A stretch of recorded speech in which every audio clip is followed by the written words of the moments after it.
Next year के physics की first book के नोट्स लेकर आई हूँ। उसकी जो फर्स्ट यूनिट है उसके अंदर ही ये सारे आपको टॉपिक मिल जाएंगे। तो पहला टॉपिक है रेखीय गति। जब एक निश्चित द्रव्यमान का कण सीधी रेखा में गति करता है तब उसकी वह गति रेखीय गति कहलाती है। बहुत सिंपल, बहुत ईजी।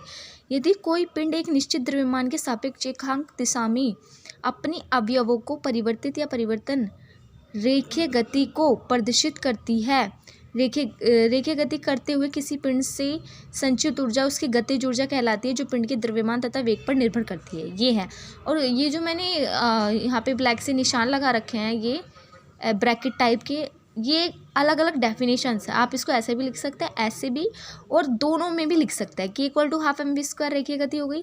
घूर्णन गति, जब कोई पिंड एक से अधिक दिशाओं में गति करता है तब पिंड की वह गति घूर्णन गति कहलाती है। एक से ज़्यादा दिशा में तब वो गति करता है। घूर्णन गति करते पिंड का पथ वृत्ताकार, दीर्घवृत्ताकार तथा प्रवलयाकार आदि हो सकता है, कोई भी हो सकता है, वो डिपेंड करता है उसके मोशन पे। घूर्णन गति करते हुए पिंड के केंद्र बिंदु एक स्थान से दूसरे स्थान पर परिवर्तन उत्पन्न नहीं करता, कोई भी परिवर्तन उत्पन्न नहीं करता। ठीक है, तब की जो वह गति जो होती है वो क्या कहलाती है? स्थानांतरित गति कहलाती है। नेक्स्ट आइए निर्देशांक फ्रेम, ये देखो। और उसके बाद है निर्देशांक फ्रेम में ही initial frame, non initial frame most important आते ही आते हैं। थोड़ा फोकस कर देती हूँ, हाँ। और ये जड़त्व फ्रेम, आप लोग ये नोट्स लिख लेना और इससे आगे की भी मिलते रहेंगे। पहले ये चीज़ देखेंगे। और ये संरक्षी बल मोस्ट इम्पोर्टेंट आता ज़रूर है। कंजर्वेटिव फोर्स बहुत आता है। और ये है नॉन कंजर्वेटिव फोर्स। क्या है ये? Non conservative force.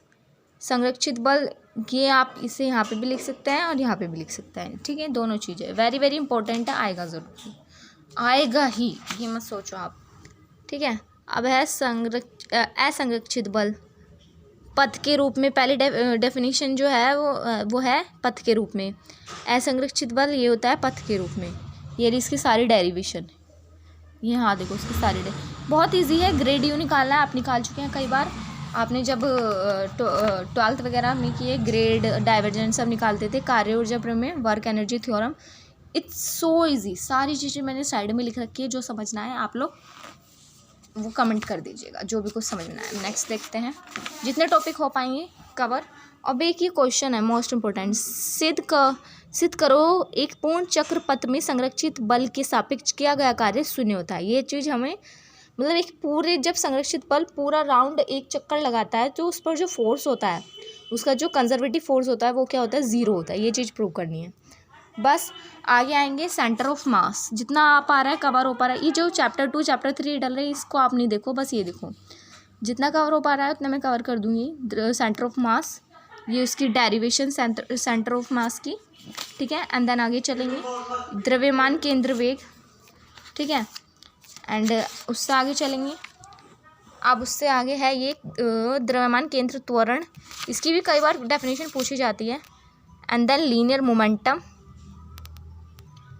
रेखीय संवेग का संरक्षण, इक्वल टू कांस्टेंट। अब है न्यूटन्स की तृतीय नियम, न्यूटन्स लॉ आपने पढ़ेंगे।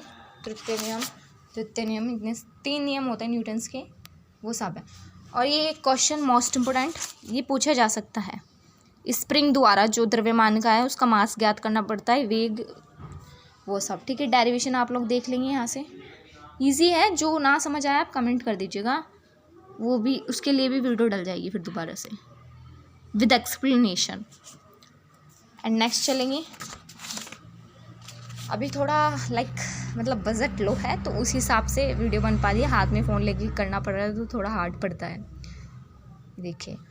और मैं चाहती हूँ कि आप लोग मेरे चैनल को सब्सक्राइब करें, क्योंकि अगर आप लोग मतलब थोड़ी तरक्की करेंगे, मतलब अपनी बढ़ोतरी में, तो उसी हिसाब से मेरे लिए भी तरक्की होगी, वो एक चीज़।